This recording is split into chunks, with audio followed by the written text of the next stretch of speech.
Namo tassa bhagavato arahato sama sambuddhassa.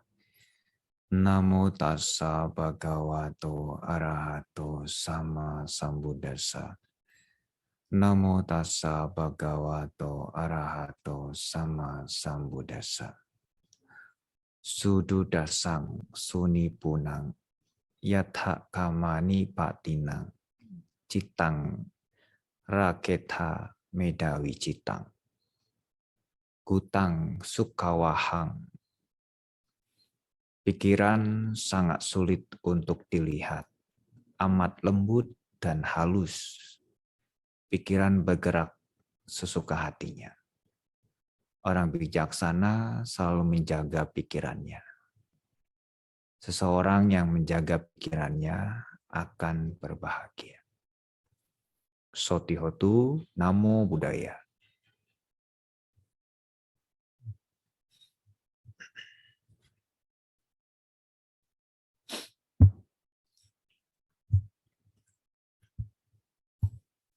Ya, Bapak Ibu, saudara-saudara yang berbahagia, pada kesempatan pagi ini, ya, kesempatan yang sangat baik, ya, masih bisa digunakan untuk belajar mendengarkan Dhamma. Saya harap yang tidak membuka video tidak bangkit dari duduknya. Ya, saya modal percaya saja seperti orang mau jualan.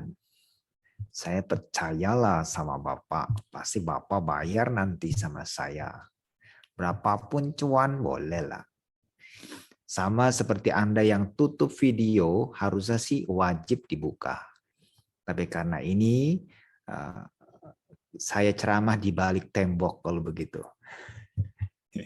Ya, karena tidak melihat, ya, atau ini siaran radio. Ya, kalau siaran radio tidak perlu tatap muka. Tapi rasanya di sini malu rasanya. Ya, tidak masalah. Nanti gara-gara bahas video hilang satu-satu, hilang keluar. Ya, justru percaya diri itu ya. Percaya diri ini membuat orang lebih maju. Ya, tampil ini membuat orang lebih maju. Menunjukkan apa adanya itu juga orang yang ingin maju. Ya, memberikan, menyuguhkan yang baik itu orang yang maju. Bukan berarti yang tutup video tidak maju ya. Gitu. Ini saya hanya mengajak saja. Ya, mengajak mari bersemangat. Begitu ya. Jangan sedih-sedihan, itu sudah berlalu. Ya, sudah berlalu. Bapak Ibu dan saudara-saudara, tentu kita sungguh kita ini harusnya sangat berbahagia sebenarnya ketika kita ini memiliki keyakinan, ya, memiliki keyakinan khususnya tentang ajaran Buddha. Ya, ajaran Buddha ini sangat luas sekali. Mau sembahyang bisa, mau dewa-dewa bisa, ya, mau meminta memohon silakan, dikasih enggaknya terserah, ya kan? Begitu. Jadi bebas saja. Ya, ini hidung saya gatal ini. Maaf ya. Nah, Bapak Ibu dan Saudara, tadi saya membacakan kutipan apa yang dikatakan oleh Sang Buddha. Ya, lalu saya mengulanginya. Pikiran ini sangat halus, ya, bergerak sesuka hati. Ya, Sang Buddha mengatakan di akhirnya, orang yang bijaksana ya selalu mengendalikan. Dengan demikian, kebahagiaannya muncul. Nah, bicara mengenai kok mengapa Bante pikiran itu bisa beracun, ya. Tahu ya racun itu kalau yang umumnya apa racun? Ya, mematikan, melumpuhkan, merusak, membuat penyakit. Ya, intinya itu membuat menderita. Ya, racun itu bukan hanya membuat menderita, racun kita kenal ya kayak mungkin racun tikus, racun apa. Itu juga sangat mematikan. Tetapi ini mematikannya hanya di kehidupan ini.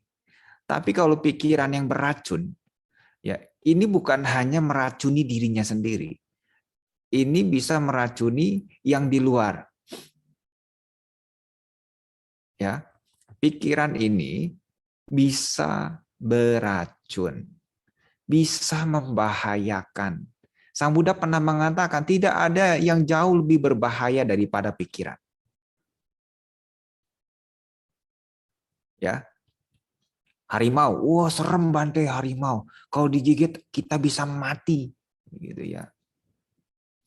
Harimau hanya bisa menggigit kalau ada dua, terancam atau lagi lapar. Manusia, wah ini pikiran manusia, ya, bukan hanya terancam, bukan hanya lapar, lain-lain juga bisa. Demi mendapatkan kekuasaan. Kalau pikiran ini beracun, ya pikirannya ini beracun, dia akan keluar melalui pori-pori, pori-pori ucapan, pori-pori perbuatan. Ya, keluar. Kalau pikirannya ini diliputi dengan racun, ya apa sih racun ini Bante? Yang bisa merusak, yang bisa membunuh? Racun tidak lain adalah kotoran batin yang sering kali kita kenal. Kalau bahasa duniawinya yang kita kenal racun tikus, ada racun serangga, ada racun lain sebagainya. Kita kenal, kita tahu. Tapi kita masih membutuhkan racun itu. Tapi kalau pikiran ini hati-hati. Ya, karena pikiran-pikiran yang beracun ini, ya pikiran-pikiran yang dicengkeram oleh kotoran batin, ya ini bisa menghancurkan bukan hanya masa depannya, juga bisa orang lain. Ya, ini sangat bahaya sekali. Jadi tidak ada yang jauh lebih berbahaya daripada pikiran. Lalu dilanjutkan lagi. Tidak ada yang jauh lebih bermanfaat dimulai dari pikiran. Ya kan? Pikiran adalah pembentuk, pelopor, pemimpin. Itu sudah terbukti kalau pikiran ini sebagai pemimpin, sebagai pembentuk. Betul tidak? Sebagai pembentuk, saya kasih contoh yang sangat nyata. Ya. Korek api. Nah, muncul kan? Bukan berarti saya ngerokok loh ya. Gitu. Korek api. Korek api rancangan-rancangan ini kan nggak dari bin salah bin abrakadabra cering muncul ini. Kan tidak mungkin. Ini semua berawal dari pikiran. Pikiran si pembuatnya. Awalnya di pikiran. Karena pikirannya baik, tidak beracun, malah membuat manfaat pikirannya, bisa melahirkan melalui ini. Ya, bisa terbentuk. Ya, terbentuk. Contoh lagi, ini harus kasih contoh. Kalau nggak kasih contoh orang mudeng nanti. Ya, gitu. Sekarang ada saya di sini, ya nggak usah contoh orang lain, nanti sakit hati, ya kan? Saya di sini, saya juga karya dari apa? Buah pikir orang tua saya. Ya enggak. Ada pria, ada wanita, saling mencintai. Cinta ini kan muncul dari pikiran juga, ya kan? Iya, dari cinta ke cinta. Celep, muncul saya. Kan begitu. Ya kan, nggak mungkin saya muncul dari batu, kecuali hanya satu-satunya di dunia adalah kera sakti. Gitu kan, kera sakti dari batu. Ya. Kalau yang lahirnya dari batu, enggak apa-apa, enggak sembahyang leluhur. Ya kan?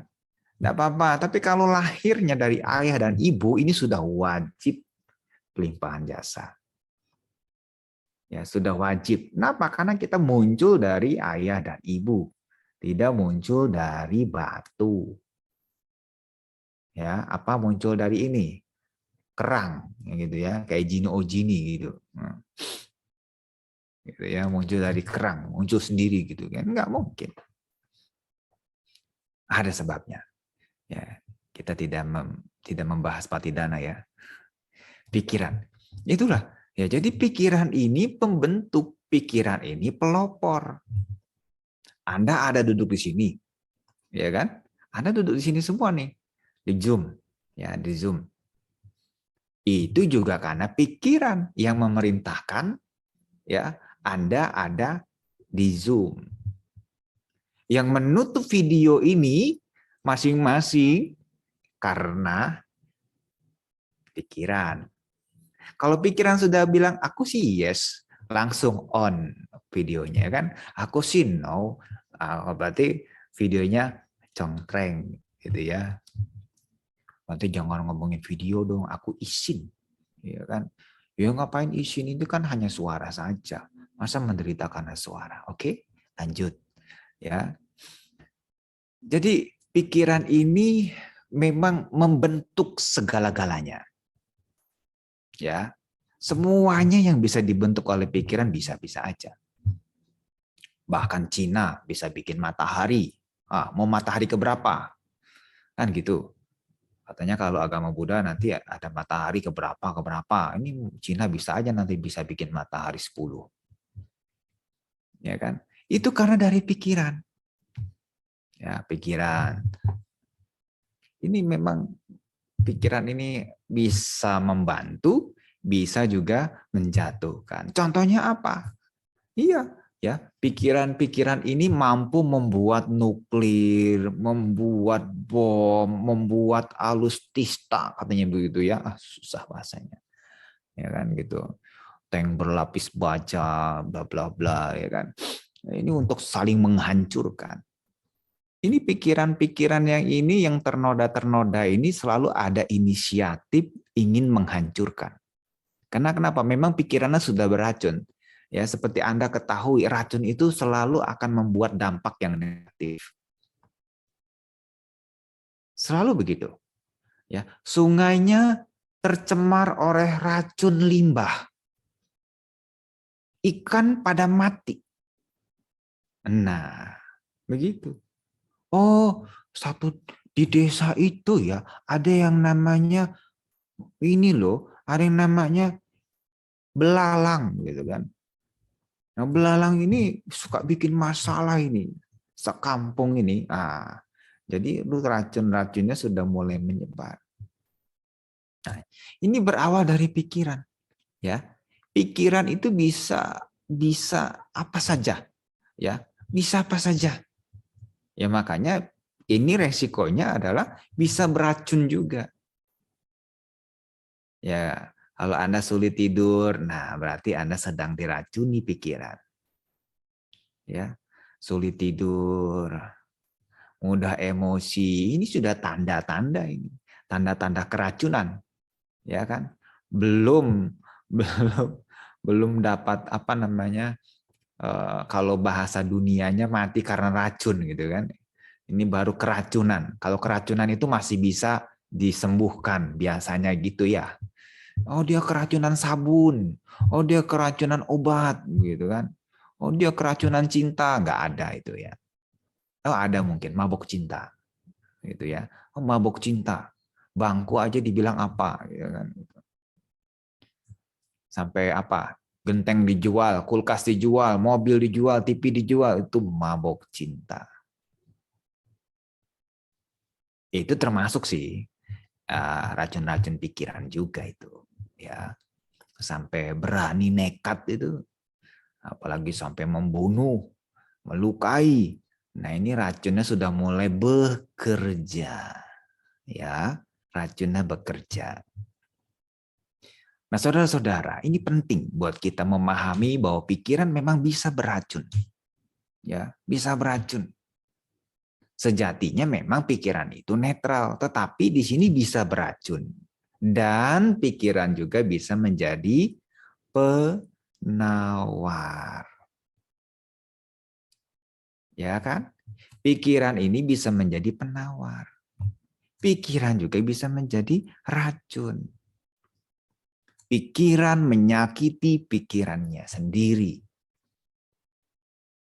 Ya, pikiran menyakiti pikirannya sendiri. Hati-hati dengan pikiran ini. Bante, itu pikiran bisa menjadi penawar gimana? Bisa nggak saya bahagia? Bisa. Coba katakan, bahagia. Bahagia kan? Ya, bisa. Mau aja, mau apa tidak? Itu kan. Kan bahagia atau menderita itu kan hanya pilihan. Ya, pilihan. Mau atau tidak? Kan gitu. Mau bahagia atau tidak? Mau. Ya dilakoni, dijalani. Ya. Banyak orang menderita hanya mau saja.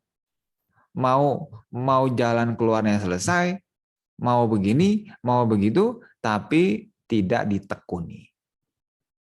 Ya mana bisa, ya kan? Seperti misalnya, ya, Bapak Ibu mau masuk ke wihara, maunya saja, tapi tidak ada usaha, ya tidak bisa. Ya, tidak ada. Ada maunya, ada usahanya, kondisinya nggak ada. Sampai sana wiharanya tutup karena datangnya telat. Kan gitu. Ya kan? Ada niat, ada. Usaha, ada. Sampai dia ke wihara, tapi wiharanya tutup. Gitu. Ya. Ada niat, kondisinya ada, tapi dia nggak mau. Ya nggak bisa. Nggak ada usaha, nggak bisa. Gitu. Ya. Ada kondisinya, ada kemauannya, tapi niatnya setengah-setengah. Sama juga itu lagi, parah ini. Ya kan? Nah, untuk mengubah ya menjadi penawar, ya harus punya niat dong. Ya, harus punya niat. Nggak punya niat susah juga. Ya. Selain niat apa? Usaha. Usaha itu sesuatu yang dikerahkan. Sudahlah Bante, sudah nasib, sudah karma, udahlah, memang COVID begini rezeki saya nggak maju, rezeki saya turun.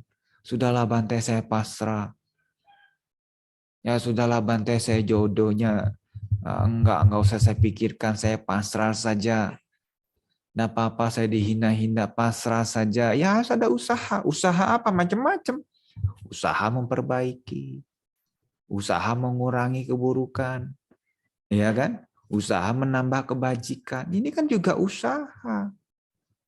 Usaha. Punya mobil, punya. Niat berbuat baik, punya. Ya, tapi kondisinya nggak ada. Kondisinya ada.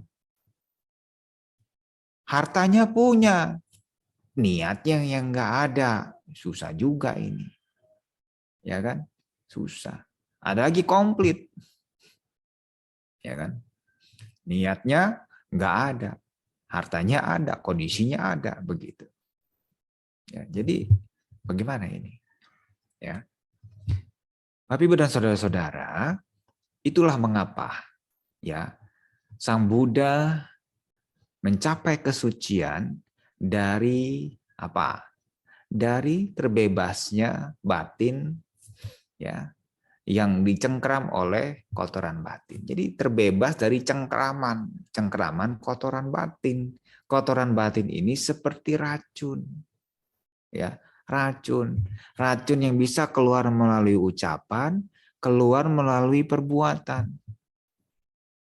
Ya, makanya tidak aneh kalau manusia ini terkadang pemakan segala-galanya.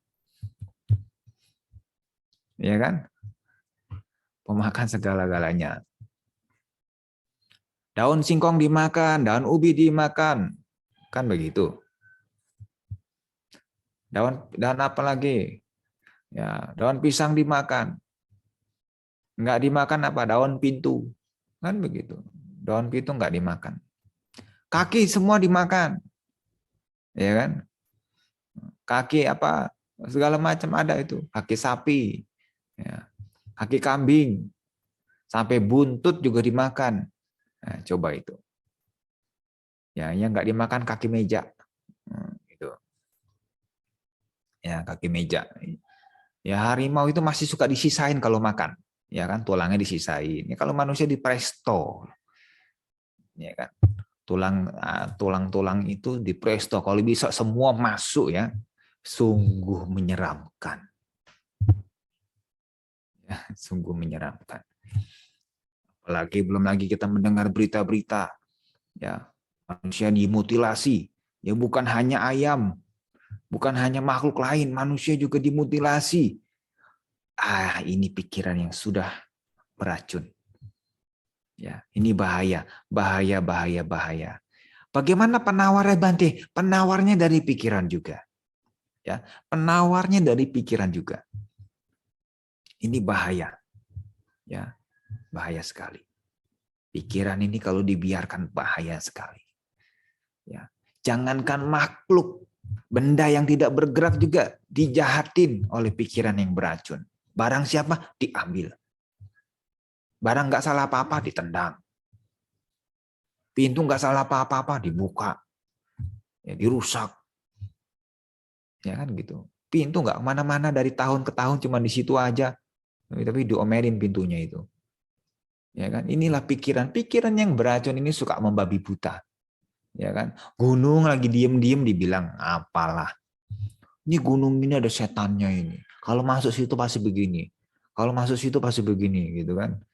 Lah gunung lagi diem-diem di situ dari zaman dulu terbentuknya bumi begitu-gitu aja.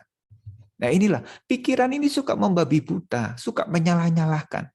Ini dia sedang teracuni, ya, sedang teracuni oleh pikirannya ini. Ya, pikiran ini memang mantap, beracun.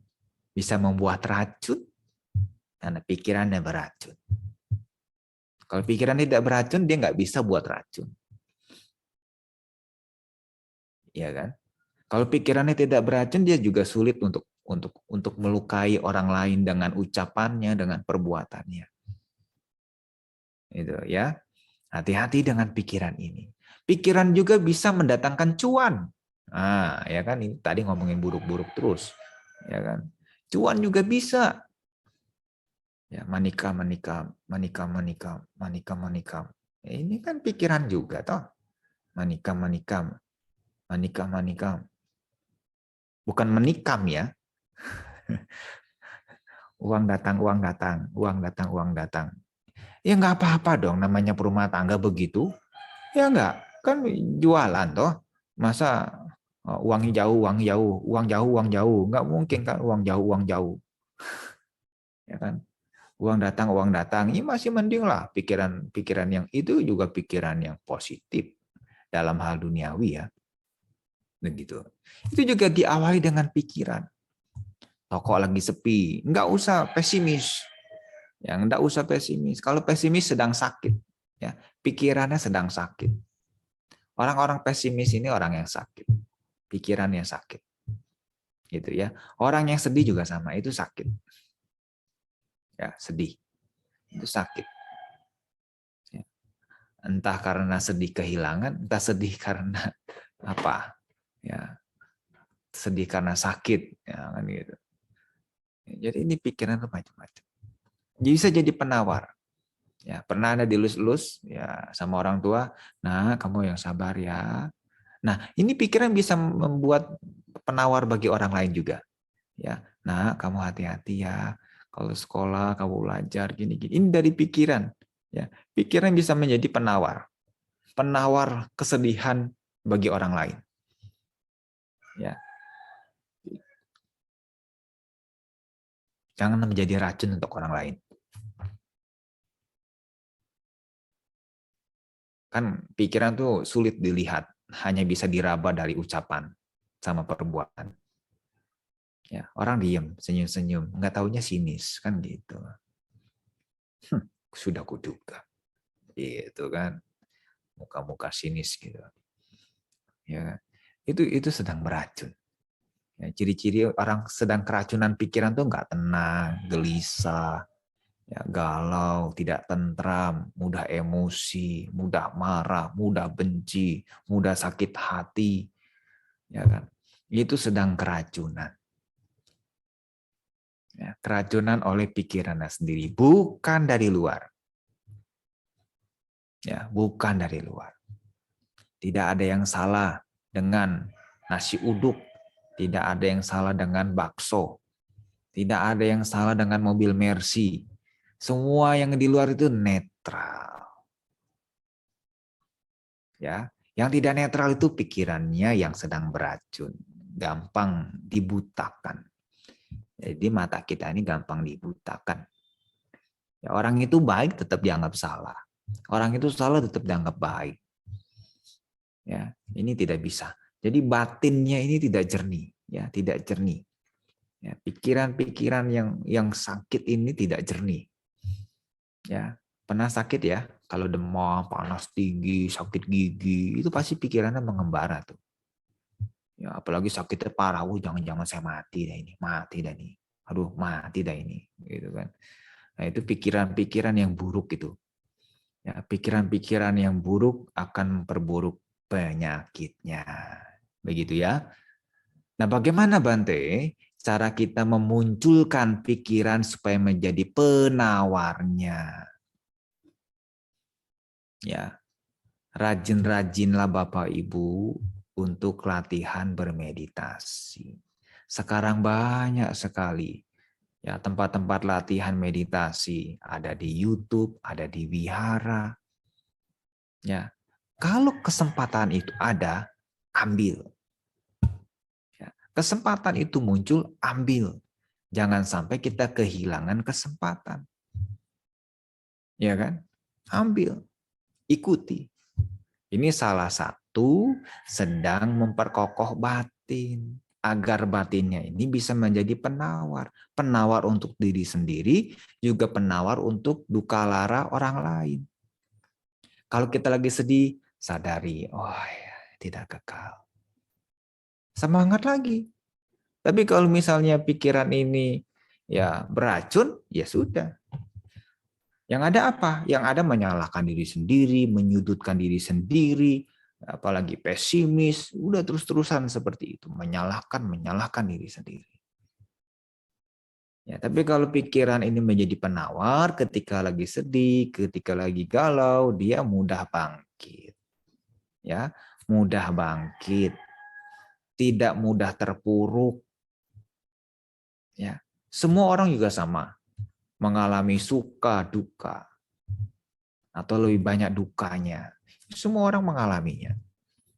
Ya, karena semua orang mengalaminya, ya bisa apa seperti ibarat roda, ya bisa di bawah, bisa di atas, bisa di bawah, bisa di atas. Ya, begitu.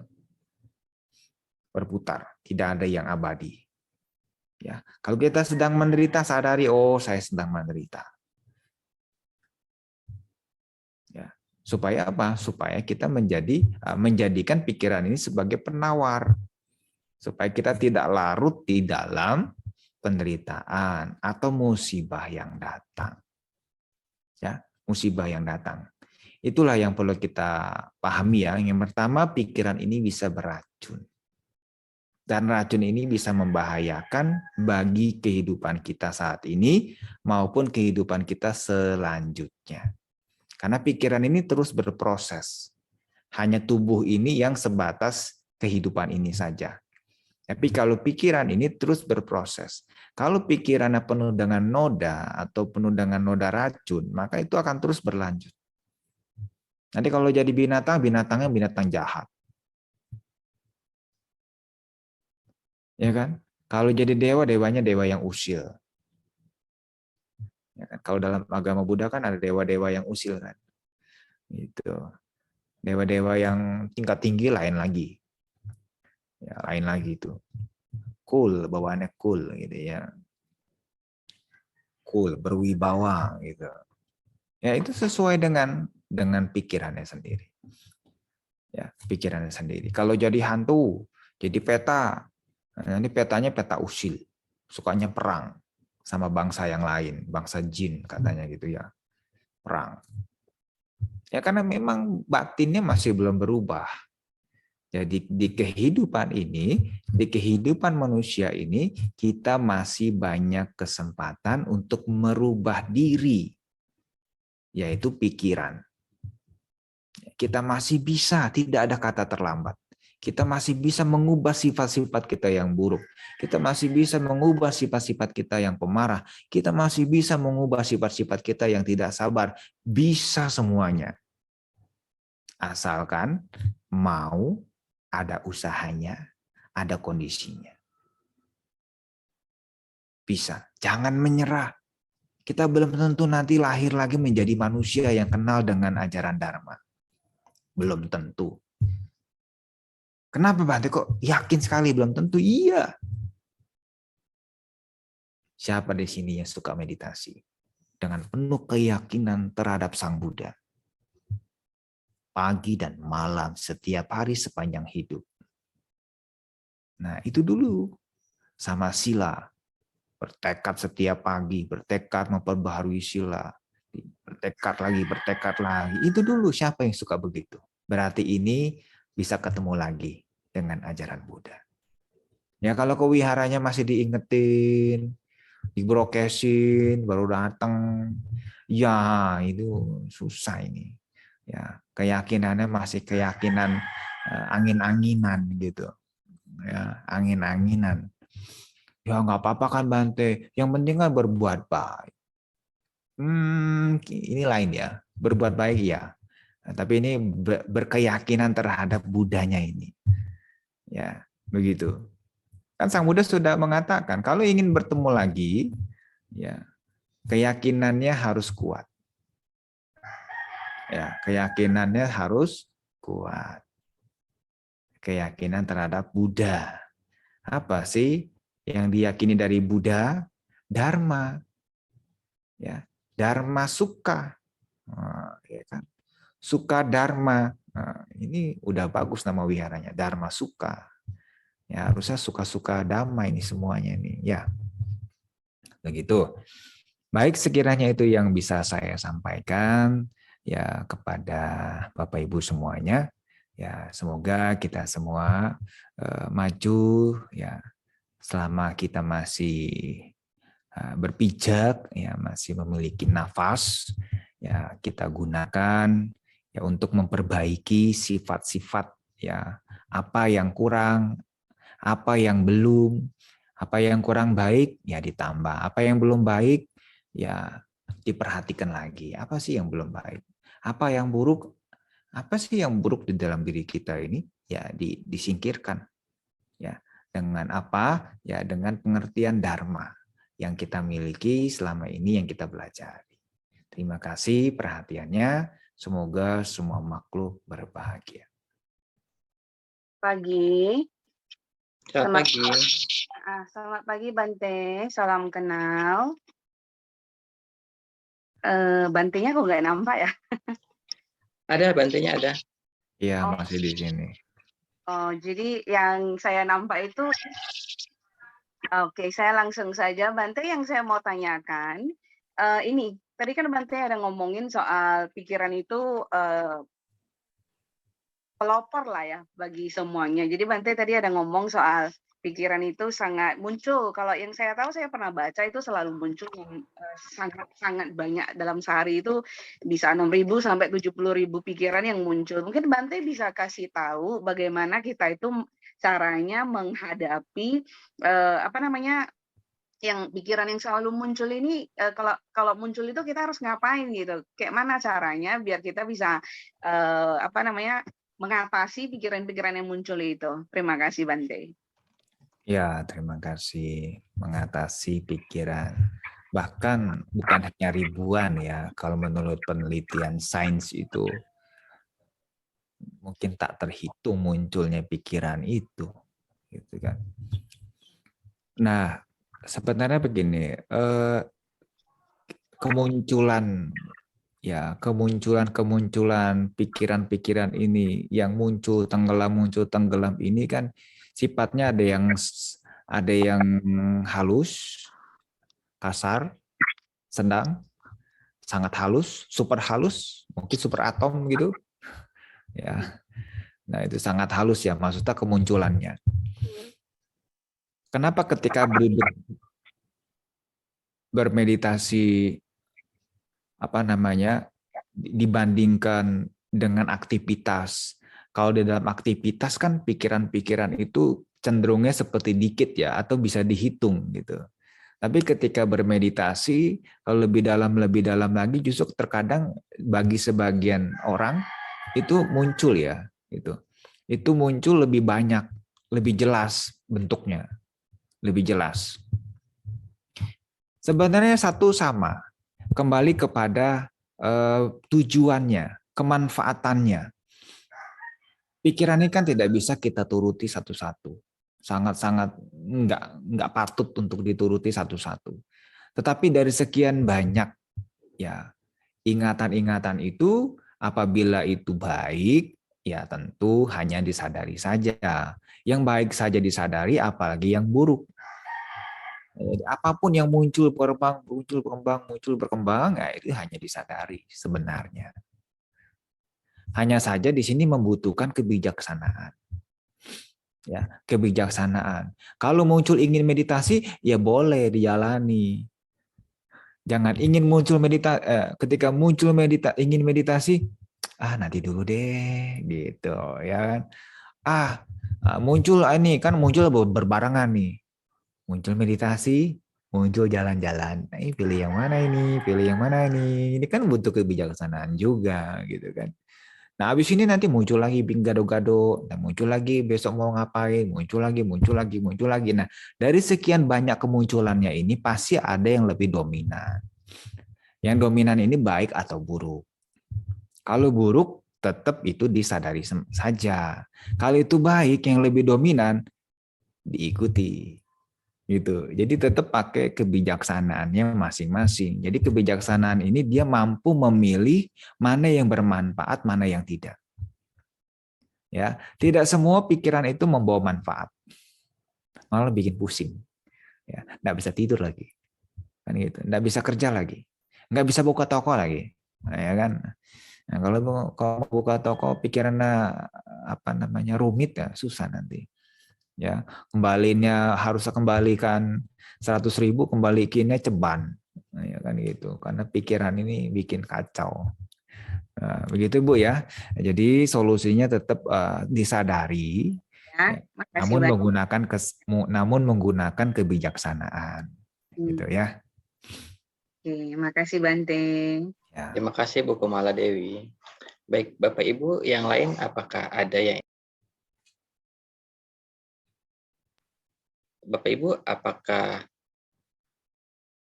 ada yang ingin bertanya lagi secara lisan? Nggak ada katanya. Atau yang ingin bertanya secara tertulis? Ini saya bacakan pertanyaan. Ini ada Vincent. Silahkan, Vincent.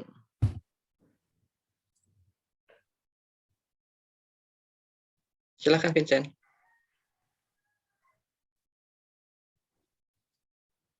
Oke, sudah bisa. Ya, selamat pagi Bante, Wandami, Sakyatu Namo Buddhaya. Izin bertanya Bante, jadi istilahnya ada orang yang memiliki pikiran yang teracuni, tetapi tidak menyadari bahwa pikirannya sedang teracuni. Jadi kan memang itu yang paling efektif kan kita menyadarinya gitu kan. Dan salah satu alternatif paling tepat adalah dengan cara bermeditasi Bante. Hanya saja ada orang kan pengalaman meditasinya berbeda-beda Bante. Jadi yang bagus apa ya Bante? Objek yang benar-benar bisa membuat kita menyadari gitu kan, terutama pikiran-pikiran yang teracuni tersebut. Kemudian bagaimana mekanisme dari meditasi tersebut bisa membuat pikiran yang teracuni tersebut dapat kita sadari, kemudian membuat kita menjadi lebih bijaksana Bante. Jadi istilahnya dari pertama objek apa yang paling tepat, kemudian bagaimana caranya meditasi itu caranya membuat kita menjadi bijaksana dan menyadari segala macam pikiran yang teracuni tersebut, ya sehingga pikiran kita menjadi netral bahkan lebih baik, Bante. Itu saja, Bante. Saudara Namo Buddhaya. Ya, baik. Ya memang begini, kendalanya agak sulit kalau orang sudah keracunan. Bisa sembuh atau bisa mati. Mati seperti bukunya Ajahn Brahm. Cacing dan kotorannya. Kalau pernah baca pasti tahu. Ya. Si cacing dengan kotorannya. Cacing kalau dikeluarkan dari tempat-tempat yang kotor, diletakkan di tempat yang bersih, kalau dia lama-lama mungkin dia bisa mati di situ. Dia maunya balik lagi ke tempat yang kotor, senang dia di sana. Ya kan, senang. Sama dengan pikiran seseorang, senang sekali dengan kemarahan, senang sekali dengan sifat-sifat yang seperti itu. Senang sekali. Diceramahi berkali-kali tetap aja senang dia, happy, bahagia, senang, nyaman di situ. Ya. Masalahnya kita ini usaha tetap harus dikerahkan. Ya, misalnya seperti sudah keracunan yang tadi dikatakan, sudah salah masih dilakukan lagi, ya kan begitu. Itu sudah tenggelam di dalam kekotorannya. Ya, sudah tenggelam dalam kotoran batin. Seperti cacing dan kotorannya. Betah sekali, dia nggak akan bilang indah. Jadi walaupun orang lain memberi nasihat, memberikan bimbingan, dia nggak akan semudah itu. Lalu bagaimana Bante meditasi yang terbaik? Ya, untuk sifat-sifat yang keras itu. Ada beberapa memang meditasi, salah satunya meditasi perenungan terhadap dharma. Ya, dharma ya yang disebut ya Dhammanusati ya, itu juga bisa. Ya. Apa yang diambil dari Dhammanusati? Yaitu salah satu saja, enggak usah terlalu luas ya gitu. Ya, perbuatan baik ataupun buruk itu akan kembali kepadaku. Itu juga bisa dijadikan renungan. Kalau kita ini kan masalahnya habit ya sebenarnya. Ini habit yang buruk yang terus diulang-ulang. Oleh karena itu kita juga harus buat habit yang baik. Salah satunya dengan bermeditasi, merenungkan hukum karma itu. Sehingga cepat atau lambat ya perenungan-perenungan ini akan menyadarkan. Itu akan menyadarkan dia dari perbuatan-perbuatan yang sebenarnya yang dia lakukan ini merugikan. Tapi kalau tidak merenungkan begitu, ya sulit juga ya. Sulit. Ini salah satunya. Ya. Terus kalau ingin seperti kita ada apa-apa cepat netral, ada apa-apa cepat netral. Ya dia harus juga mengembangkan cinta kasih. Ya, mengembangkan cinta kasih juga. Makanya meditasi cinta kasih ini sebenarnya bukan mantra. Tapi dia menanamkan pemahaman di mana pemahaman itu dia pada saat itu tidak boleh ada kebencian. Itu meta. Ya, tidak ada kebencian. Pada saat itu jangan sampai ada kebencian. Napas masuk, napas keluar. Semoga semama aku berbahagia. Kok nyamuk wang terus ini? Nah, ini sudah benci. Gitu kan? Wang. Atau semoga semama aku berbahagia, ingat tagihan utang. Aduh, utang lagi. Kenapa munculnya sekarang? Nah, ini juga benci. Jadi apa yang diucapkan meta dengan munculnya reaksi itu juga nggak sinkron. Jadi itu harus disadari juga. Nah, jadi butuh meditasi cinta kasih. Ya. Aduh, kok gatal ini? Aduh, kenapa harus munculnya pas meditasi? Kenapa nggak udahan aja nanti? Ini juga reaksi nggak suka. Ya walaupun nggak sampai marah-marah gitu kan. Ya jadi halus gitu ya. Jadi pertama merenungkan hukum karma juga itu termasuk loh meditasi. Merenungkan dhamma itu. Ya renungan-renungan seperti itu. Kalau saya berbuat ini, nanti akibatnya ini. Ya, akibatnya ini. Jadi saya tidak melakukan lagi. Renungkan lagi, walaupun besok masih melakukan. Nanti lama-lama akan sadar. Ya, karena memang lagi-lagi kembali kesadaran. Ya, kesadaran yang kuat akan mengembalikan posisi dia. Ya, kalau kesadarannya tidak kuat, dia tidak kembali kepada semula. Dia akan terus mengembara mengikuti pikiran yang buruk. Terus mengembara. Tapi paling tidak dia sadar. Misalnya begini. Apa namanya? Oh, saya lapar pagi ini. Lapar. Ya sadari saja. Ketika kita muncul kesadaran bahwa ini lapar, maka rasa lapar itu menjadi tensinya menjadi turun. Dibandingkan mengikuti, ya itu semakin menjadi-jadi. Tapi kalau misalkan sudah sadar, oh ini lapar, nanti sabar. Laparnya tetap, tapi kita tidak terlalu menggebu-gebu. Tidak terlalu berambisi, terlalu terburu-buru. Ya, laparnya tetap. Nah, ketika lapar, maka dengan kesadaran, maka makannya juga dengan penuh perhatian.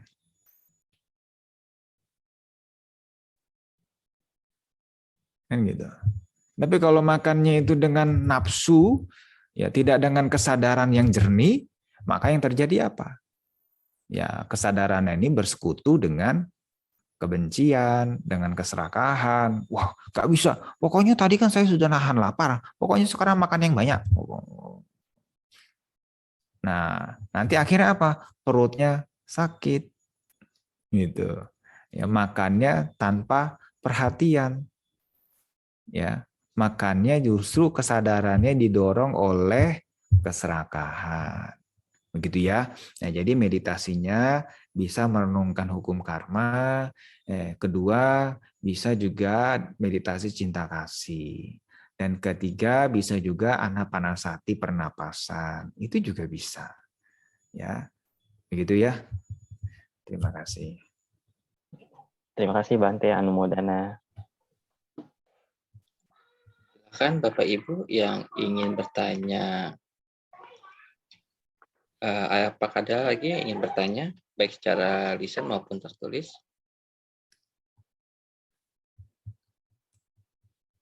Udah katanya mau masak. Iya, sepertinya tidak ada lagi. Mungkin closing statement Bante dari Bante. Ya, baik. Terima kasih.